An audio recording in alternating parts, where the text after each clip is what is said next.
내일 오후에 유튜브 방송에서 앞으로 어떻게 대처해야 할까 자세히 설명드려도 될까요? 네, 감사합니다.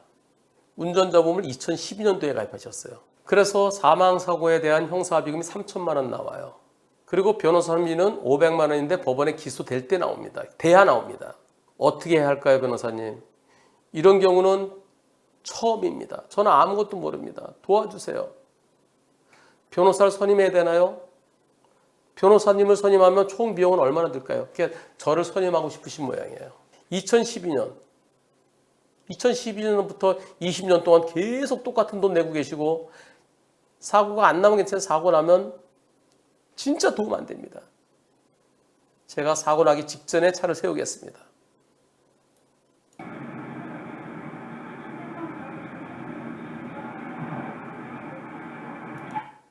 네, 쭉 가다가 여기는 상대적으로 어두워요. 여기는 밝고, 이쪽 좀 밝고, 요 어두운 쪽에서 갑자기 사람이 나타났어요. 그리고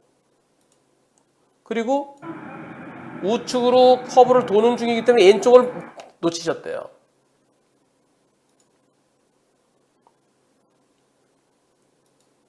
이 답답한 사연을 들어보시겠습니다.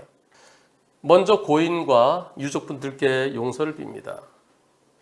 저녁 8시경 주유소 밝은데 어두운데 그러니까 딱 어두운 거기서 피할 수 있을까요? 60km 도로에서요 76으로 가셨대요. 60이었어도 못 피해요. 네, 60에도 못 피해요. 전방주시 태만이라는데요. 오른쪽으로 커브를 도니까 그쪽으로 자연스럽게 보게 되는 거 아닙니까? 저 중앙선 건너편도 봐야 되나요? 어둡고 건물과 사람이 일체가 된다면 네. 저게 보일까요? 그리고 현장 조사를 밤에 해야지 왜 대낮에 하나요? 그래서 저 없이 그냥 했어요. 고인의 명복을 빌며 가족분들께 죄송합니다. 보름 전에 있었던 일입니다. 무죄는 어려워 보입니다. 법원에서 무단횡단자 30% 넘지는 않을 것 같습니다. 판사에 따라서 20으로 보는 사람도 있을 거고 30으로 보는 사람도 있을 거고 설령 많이 본다 하더라도 무단횡단 40 안 됩니다. 제가 볼 때는 30 넘지 않을 것 같아요. 여태까지 제가 사망사고 1000몇백 건을 했잖아요. 이런 사고 많이 했어요. 운전자 보험은 언제 가입하셨나요? 사망사 혹시 얼마 나오나요? 2012년도에 가입해서 그냥 보험사만 좋은 일 시킨 거예요. 제가 그렇게 여러 번 옛날 거 최신 걸로 업그레이드 시키시라고 제 방송을 한 번이라도 보셨더라면 그랬으면 2억 나오잖아요. 2억 나오면 2억 범위 내에서 1억이든 1억 5천이든 원만하게 형사합의 될 수 있습니다. 3천만 원이면 합의 안 돼요. 무죄 안 나와요. 유죄예요. 유죄면 합의 안 되면 실형 가능성이 더 높고요. 몇 천만 원 공탁하면 집행유예 가능성이 있습니다. 실형이냐 집행유예냐 이거 줄타기해야 돼요. 합의되면 집행유예는 확실하죠. 여러분들 그리고 또 한편요. 불안합니다. 어떻게 될까요? 변호사 선임해야 될까요? 변호사님 한 변호사님 선임하면 얼마나 해야 될까요? 변호사 선임하지 마세요. 변호사 선임할 돈을 합해서 합의하세요. 3천만 원은 안 되고요. 지금은 다른 사람들은 최소한 1억 원에 합의되는데 왜 당신은 3천밖에 없어? 나머지 빌려와. 그러면 적금을 깨든가 주변에서 빌리든가 아니면 집을 담보로 해서 대출 받든가 그렇게 해야 됩니다. 한편 유족분들도 지금은 이제 이분한테는 변호사 선임할 필요 없이 하지 말고 나중에 법원에 기소되면 그때 500만 원 나오니까 그때 그걸로 선임하세요. 지금은 형사합의가 제일 중요합니다. 이제 피해자 유족분들께서도 이 방송을 보신다면 다른 사람 2억 원 가입했는데 당신 왜 3천이야? 1억 7천 빌려와. 그렇게 하면 결국은 할 수 없이 제가 몸으로 때우겠습니다. 그런 수밖에 없어요. 몸으로 때우면은 10개월에서 1년이에요. 그 1년 보자고요. 1년. 1년. 한 달에 연봉이 얼마인지 모르겠어요. 도시일용 노임이 지금 345만 원입니다. 한 350만 원 근처예요. 그러면 1년이면은 얼마인가요? 3,600에다가 600, 4,200이네요. 네. 내 월급이 350만 원보다 많지 않다. 그러면 내가 빚을 내는 것보다 내가 들어가 살면 돈 못 버는 게 4,200만 원이죠. 거기에 또 자유로움이 있잖아요. 그거 얼마로 평가할까요?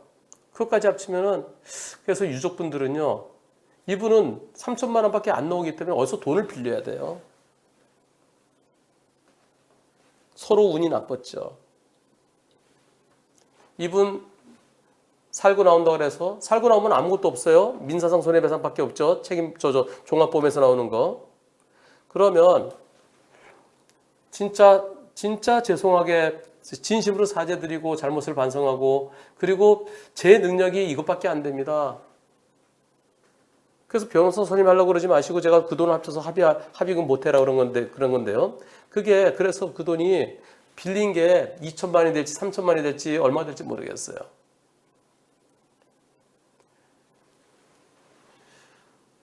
한 5천, 6천, 그러니까 3천 합쳐서요. 요 3천 합쳐서 이 3천 합쳐서 여기다 한 2천을 빌려오던, 한 3천을 빌려오던 그 정도면은 합의해 줄 마음도 가지셔야 돼요. 왜 그럴까요? 이분이 능력이 도저히 안 돼서 아유 난 공탁 걸겠다. 운전자 보험에서 나오는 3천만 원 공탁 걸겠다. 3천만 원 공탁 걸고서도 집행유예 될 가능성이 있습니다. 어느 정도? 글쎄요. 한 40%, 30에서 50% 정도 있어 보여요. 실질적으로는 좀 50% 쪽으로 말씀드리고 싶은데요. 그래도 제가 실현 가능성이 좀 더 많다고 지금 설명드립니다. 하지만 3천만 원 공탁 걸고서 집행유예 끝나면 끝이에요. 그리고 그때까지 자동차 보험사와 종합보험사와 아직까지 민사상 합의를 안 했으면은 이 공탁금은 전액 공제됩니다. 만약에 소송 걸면 전액 공제됩니다. 보험세 주겠다는 게 너무 적으니까 왜 이것밖에 안 돼? 그러면서 소송하면은 민사재판이 끝나기 전에 공탁 건 거 다 공제돼요. 그러면 그만큼 손해를 보는 거예요. 그래서 가해자는 형사합의로 해서 돈을 빌릴 준비를 하시고요. 유족들은 다른 그 지금의 운전자 보험처럼 2억이 안 되더라도 2000년대 이후만 가입했어도 1억인데 1억이 안 되더라도 그래도 최대한 노력하는 모습을 보이면 형사 합의를 해주는 것이 현실적일 수 있습니다. 제가 제발 운전자 보험은 가입하셔야 좋습니다. 그리고 옛날에 가입한 거 진짜 그 도움 안 됩니다. 수백 번을 설명드려도 그래도 이와 같이 안타까운 사연들은 날마다 올라오고 있습니다. 돌아가신 분의 명복을 빌고 유족분들 그 아픈 마음에 위로의 뜻을 전하면서 그리고 주변에 지금부터 돈 마련하세요. 돈 빌려서 진심 어린 사죄와 함께 형사합의가 될 수 있도록 노력하십시오.